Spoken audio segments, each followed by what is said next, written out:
Congress party ಕೊಲೆಗಾರರ party ಅಂತ prove ಆಯ್ತಲ್ಲ. ಫ್ಯಾಕ್ಟ್ರಿನೂ ಅವ್ರದ್ದೇ. ಈಗ ಕೊಲೆ ಮಾಡೋಕ್ಕೂ ಬಂದಿದ್ದಾರೆ ಅಂತ ಸ್ವತಃ ಅವರು ಹೇಳಿದ್ದಾರೆ. ಮೊನ್ನೆ ಅವರು ಇನ್ನೊಂದು ಸ್ಫೋಟಕ ಮಾಹಿತಿ ಕೊಟ್ಟಿದ್ದಾರೆ. ರೂಲಿಂಗ್ ಪಾರ್ಟಿ MLAಗಳದ್ದು MLCಗಳದ್ದು ಫೋನ್ ಟ್ಯಾಪ್ ಮಾಡ್ತಾರೆ ಅಂತ ಹೇಳಿದ್ದಾರೆ. ನಾನು ಹಿಂದೆನೇ ಹೇಳಿದ್ದೆ ಫೋನ್ ಟ್ಯಾಪಿಂಗ್ ಆಗ್ತಾಯಿದೆ ಅಂತ. ಅಂದರೆ ಇವತ್ತು ಕರ್ನಾಟಕದಲ್ಲಿರೋ ಕಾಂಗ್ರೆಸ್ಸು ಅಧಿಕಾರದ ಉಳಿಸ್ಕೊಳಕ್ಕೋಸ್ಕರ ಯಾವ ಮಟ್ಟಕ್ಕೆ ಬೇಕಾದರೂ ಹೋಗುತ್ತೆ ಅನ್ನೋದಕ್ಕೆ ರಾಜಣ್ಣ ಮತ್ತು ಅವ್ರ ಮಗ ಕೊಡ್ತಾ ಇರೋವಂಥ ಹೇಳಿಕೆ ಇದು ಸಾಕ್ಷಿ. ಇದಕ್ಕಿಂತ ದೊಡ್ಡ ಸಾಕ್ಷಿ ಬೇಕಾಗಿಲ್ಲ. ನಿಜಕ್ಕೂ ಒಂಥರ ಆಘಾತ ಆಗ್ತಾಯಿದೆ. ರಾಜಕಾರಣದಲ್ಲಿ ಈ ಥರದ ವಲಸು ರಾಜಕಾರಣ ಕರ್ನಾಟಕಕ್ಕೆ ಶೋಭೆ ತರಲ್ಲ. ಆಂಧ್ರದಲ್ಲಿ ಏನೋ ಮಾಡ್ತಾಯಿದ್ರು, ನಾವೆಲ್ಲ ನೋಡ್ತಾ ಇದ್ರಿ. ಆದರೆ ಕರ್ನಾಟಕಕ್ಕೆ ಈ ಥರ ಕಾಂಗ್ರೆಸ್ ಏನು ರಾಜಕಾರಣ ಮಾಡ್ತಾಯಿದೆ, ಇದು ಕರ್ನಾಟಕಕ್ಕೆ ಶೋಭೆ ತರ್ತಕ್ಕಂಥಲ್ಲ. ಕರ್ನಾಟಕದ ಇತಿಹಾಸನೇ ಬೇರೆ, ನಮ್ಮ ಸಾಂಸ್ಕೃತಿಕ ಹಿನ್ನೆಲೆನೇ ಬೇರೆ. ಆದರೆ ಇವತ್ತು ಕರ್ನಾಟಕವನ್ನು ಈ ಹೀನ ಸ್ಥಿತಿಗೆ ತಂದಿರೋಕ್ಕೆ ಯಾರಾದರೂ ಕಾರಣ ಇದ್ದಾರೆ, ಅದು ಕಾಂಗ್ರೆಸ್ ಅವರು ಸ್ಪಷ್ಟವಾಗಿ ತೀರ್ಮಾನ ಆಯಿತು. ಸರ್, ಎರಡು ರೀತಿ ಹೇಳಿಕೆ. ಒಂದು ಕಡೆ ಸದನದಲ್ಲಿ ಹನಿ ಟ್ರ್ಯಾಪ್ ಆಗಿದೆ ಅಂತ ಒಪ್ಕೋತಾರೆ. ಅಲ್ಲ, ಇಲ್ಲಿ ಕೊಲೆ ನೋಡಿ, ಒಬ್ಬ ಮಂತ್ರಿ ಅವನ್ನ ಕಾಪಾಡಬೇಕಾಗಿದ್ದು ಮುಖ್ಯಮಂತ್ರಿ ಕೆಲಸ. ಯಾಕಂದರೆ ಅವರು ಸಬಾರ್ಡಿನೇಟ್. ಈಗ ಸ್ಕೂಲಲ್ಲಿ ಟೀಚರ್ಸ್ನ ನೋಡ್ಕೊಬೇಕಾಗಿರೋದು ಹೆಡ್ ಮಾಸ್ಟ್ರು. ಇಲ್ಲಿ ಸಿದ್ದರಾಮಯ್ಯನವರೇ ಅವ್ರಿಗೇನು ಕಂಪ್ಲೇಂಟ್ ಕೊಟ್ಟು ಅವ್ರ ಮೇಲೆ ತನಿಖೆ ಏನು ಮಾಡ್ತೀರಾ, ಅಸೆಂಬ್ಲಿಯಲ್ಲಿ ಹೇಳ್ಬೋದಾಯಿತು. ಒಬ್ಬ ಅವರ ಶಾಸಕರನ್ನು ಮತ್ತು ಮಂತ್ರಿಯನ್ನು ರಕ್ಷಣೆ ಮಾಡೋಕ್ಕೆ ಅವ್ರಿಗೆ ಅವಕಾಶ ಇತ್ತು. ಸದನದಲ್ಲಿ ಹೇಳಬೇಕಾಯಿತು, ನಾನು ಯಾವುದೇ ಕಾರಣಕ್ಕೂ ಇಂಥದನ್ನ ಕರ್ನಾಟಕದಲ್ಲಿ ಆಗಕ್ಕೆ ಬಿಡಲ್ಲ, ನನ್ನ ಕ್ಯಾಬಿನೆಟ್ ಸಚಿವರಿಗೆ ಈ ಥರ ಅನ್ಯಾಯಕ್ಕೆ ನಾನು ಬಿಡಲ್ಲ ಅಂತ ಹೇಳಬೇಕಾದ್ರೆ ಹೇಳಿದರೆ ಅವ್ನು ದೊಡ್ಡ ಮನುಷ್ಯ ಆಗ್ತಾಯಿದ್ದ. ಇವತ್ತು ಅದನ್ನು ಹೇಳಿದೆ, ಕಂಪ್ಲೇಂಟು ಕೊಡದೆ, ಯಾವುದೇ ತನಿಖಾ ಆಯೋಗನೂ ಮಾಡಿದೆ. ಮುಖ್ಯಮಂತ್ರಿ ಕೇಳಿದ್ರೆ ಹೋಮ್ ಮಿನಿಸ್ಟರ್ ಅಂತಾರೆ, ಹೋಮ್ ಮಿನಿಸ್ಟರ್ ಕೇಳಿದ್ರೆ ಮುಖ್ಯಮಂತ್ರಿ ಅಂತಾರೆ, ಇನ್ನು ಕೇಳಿದ್ರೆ DG ಅಂತಾರೆ. ಏನು ಇದು ಎಡಬಿಡಂಗಿ ಸರ್ಕಾರ? ತೀರ್ಮಾನ ತೆಗೆದುಕೊಳ್ಬೇಕಾದ್ರೆ ಮುಖ್ಯಮಂತ್ರಿ, ಗೃಹ ಸಚಿವರಿಗೆ ಬರಲ್ಲ. ಈ ಏನೇ ತನಿಖೆ COD ತನಿಖೆ ಮಾಡಬೇಕಾದ್ರೆ SIT ಗೃಹ ಸಚಿವರು ಬರಲ್ಲ. ನಾನು ಗೃಹ ಸಚಿವನಾಗಿ ಕೆಲಸ ಮಾಡಿದ್ದೀನಿ, ಮುಖ್ಯಮಂತ್ರಿನೇ ಮಾಡಬೇಕು ಅದನ್ನು. ನನಗನ್ಸುತ್ತೆ ಕರ್ನಾಟಕದಲ್ಲಿ ಇಂಟೆಲಿಜೆನ್ಸ್ ಫೇಲ್ಯೂರ್. ಈಗ ಒಬ್ಬ ಮಂತ್ರಿ ಹಿಂದೆ ಫಾಲೋ ಅಪ್ ಮಾಡೋದು, ನೋಡೋದು ಎಲ್ಲನೂ ಕೂಡ ಮುಖ್ಯಮಂತ್ರಿಗಳ ಒಂದು ಇದಿರ್ತೈತಲ್ಲ, ಇಂಟೆಲಿಜೆನ್ಸ್. ಅವರು ನೋಡ್ತಾ ಇರ್ತಾರೆ, ಅಬ್ಸರ್ವ್ ಮಾಡ್ತಾ ಇರ್ತಾರೆ. ಯಾವುದೇ ರಾಜ್ಯದಲ್ಲಿ ಇಲ್ಲಿ ಕೇಳೋನಿಲ್ಲ, ಬೇಕಾಬಿಟ್ಟು ದನಗಳನ್ನ ಇದು ಕೊಟ್ಟಿಗೆಯಿಂದ ಹೊಡೆದು ಆಚೆ ಹೊಡಿತಾರಲ್ಲ, ರಸ್ತೆ ಮೇಲೆ ಬಿಡ್ತಾರಲ್ಲ, ಹಂಗಾಗ್ಬಿಟ್ಟೈತೆ ಈ ಸರ್ಕಾರ.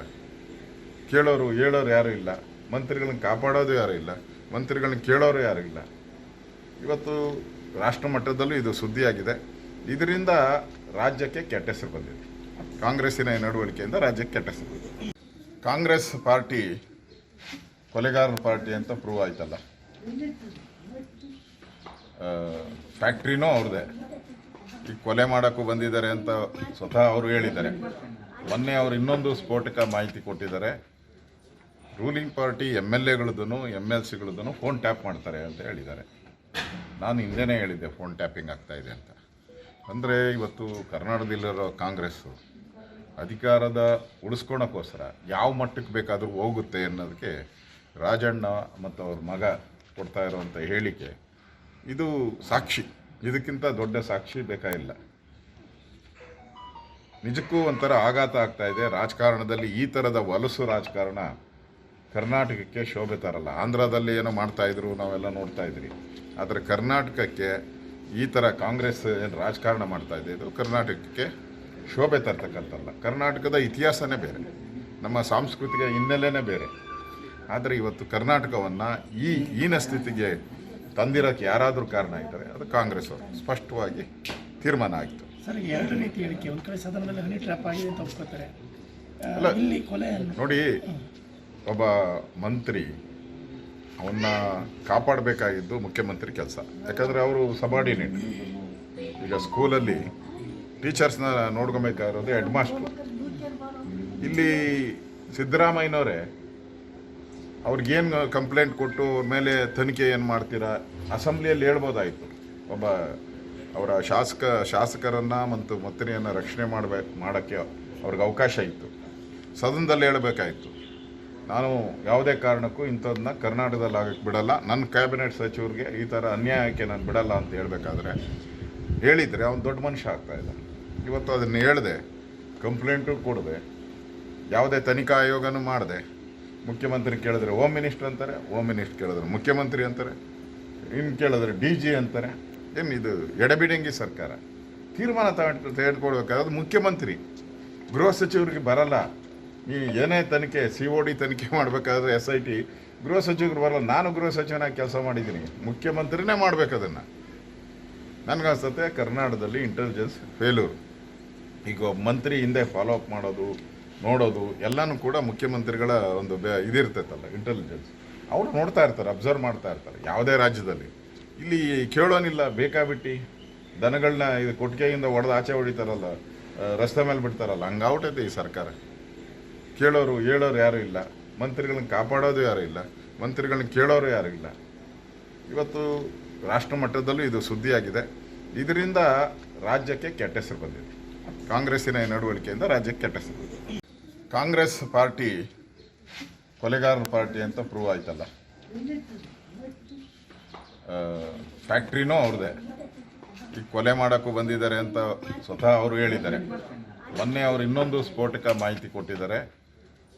ರೂಲಿಂಗ್ ಪಾರ್ಟಿ MLAಗಳದ್ದೂ MLCಗಳದ್ದೂ ಫೋನ್ ಟ್ಯಾಪ್ ಮಾಡ್ತಾರೆ ಅಂತ ಹೇಳಿದ್ದಾರೆ.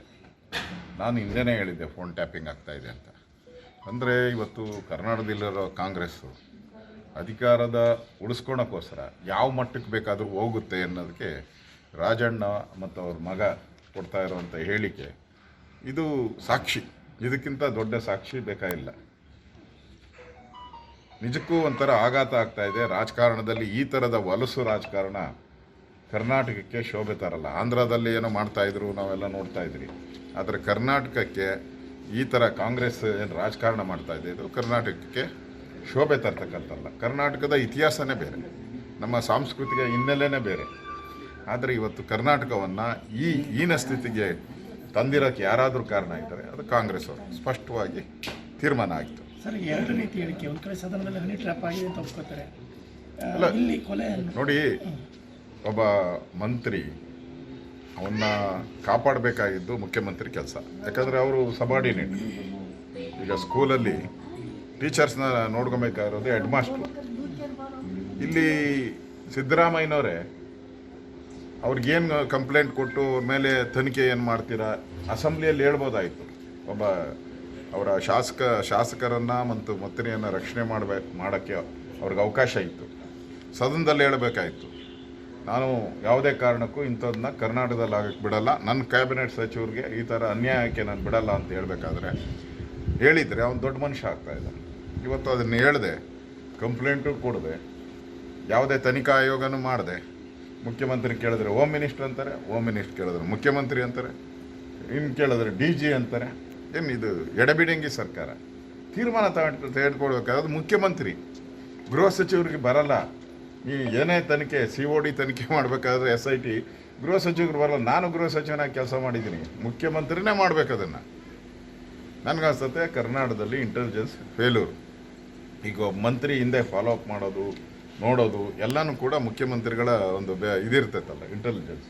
ಅವರು ನೋಡ್ತಾ ಇರ್ತಾರೆ, ಅಬ್ಸರ್ವ್ ಮಾಡ್ತಾ ಇರ್ತಾರೆ. ಯಾವುದೇ ರಾಜ್ಯದಲ್ಲಿ ಇಲ್ಲಿ ಕೇಳೋನಿಲ್ಲ, ಬೇಕಾಬಿಟ್ಟು ದನಗಳನ್ನ ಇದು ಕೊಟ್ಟಿಗೆಯಿಂದ ಹೊಡೆದು ಆಚೆ ಹೊಡಿತಾರಲ್ಲ, ರಸ್ತೆ ಮೇಲೆ ಬಿಡ್ತಾರಲ್ಲ, ಹಂಗಾಗ್ಬಿಟ್ಟೈತೆ ಈ ಸರ್ಕಾರ. ಕೇಳೋರು ಹೇಳೋರು ಯಾರೂ ಇಲ್ಲ, ಮಂತ್ರಿಗಳನ್ನ ಕಾಪಾಡೋದು ಯಾರೂ ಇಲ್ಲ, ಮಂತ್ರಿಗಳನ್ನ ಕೇಳೋರು ಯಾರೂ ಇಲ್ಲ. ಇವತ್ತು ರಾಷ್ಟ್ರ ಮಟ್ಟದಲ್ಲೂ ಇದು ಸುದ್ದಿಯಾಗಿದೆ. ಇದರಿಂದ ರಾಜ್ಯಕ್ಕೆ ಕೆಟ್ಟ ಹೆಸರು ಬಂದಿದೆ. ಕಾಂಗ್ರೆಸ್ಸಿನ ನಡವಳಿಕೆಯಿಂದ ರಾಜ್ಯಕ್ಕೆ ಕೆಟ್ಟ ಹೆಸರು ಬಂದಿದೆ.